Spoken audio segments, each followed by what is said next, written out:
So we will see the machine learning algorithm for IoT.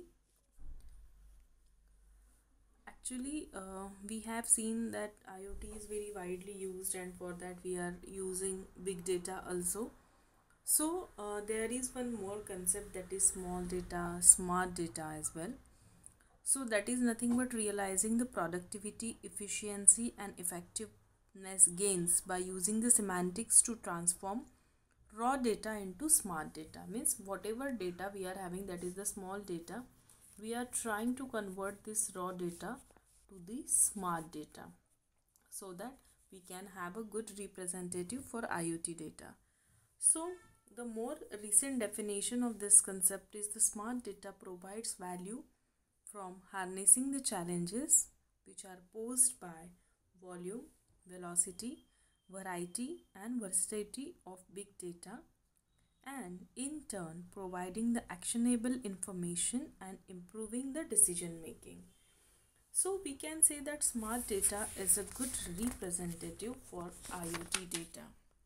So the smart objects, or we can say the things, we define smart objects or things as entities that have a physical embodiment.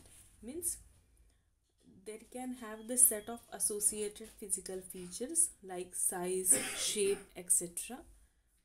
Have a minimal set of communication functionalities such as the ability to be discovered and to accept incoming messages and reply to them. Possess a unique identifier associated with at least one name and one address. So the name is human readable description of the object and can be used for reasoning purposes. The address is machine readable string that can be used to communicate to the object.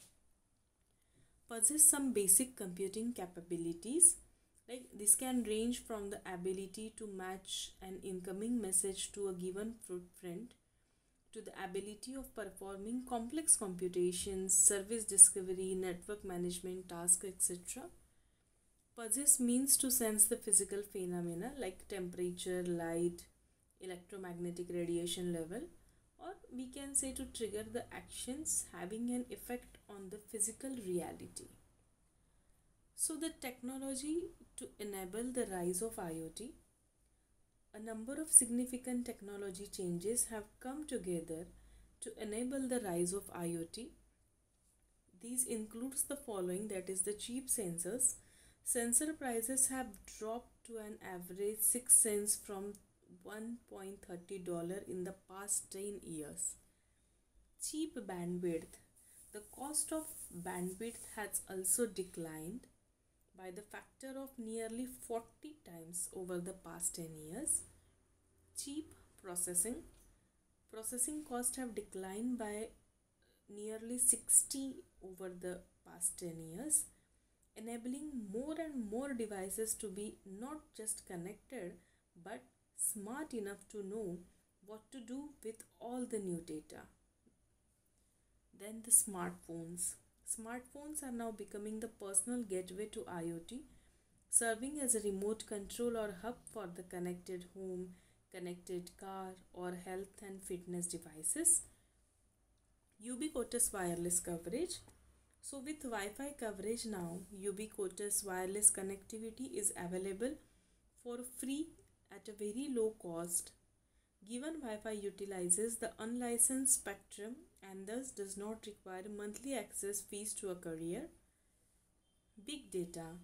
As the IoT will by definition generate the voluminous amount of unstructured data, the availability of big data analytics is a key enabler. IPv6. Most networking equipments now supports IPv6, which is the newest version of the Internet Protocol. To have a deeper insight into IoT smart data, patterns must be extracted and generated, and then the data is interpreted. So the cognitive algorithms will undertake the interpretation and matching as much as human mind can do. So we can see the table where the place of data processing of various use cases of smart cities has been there. So smart city use cases, smart traffic. The type of data is massive and stream. where the data is processed, that is edge. Smart health, we are having the stream massive data and the data is processed at edge and cloud. Smart environment, again we are having the stream and massive data and the data is processed at cloud. Smart weather prediction, the stream data is there at edge. Smart citizen, we are having stream data at cloud. Smart agriculture, we are having stream data at edge or cloud. And smart home, where we are having the massive or historical data that is the processed on the cloud.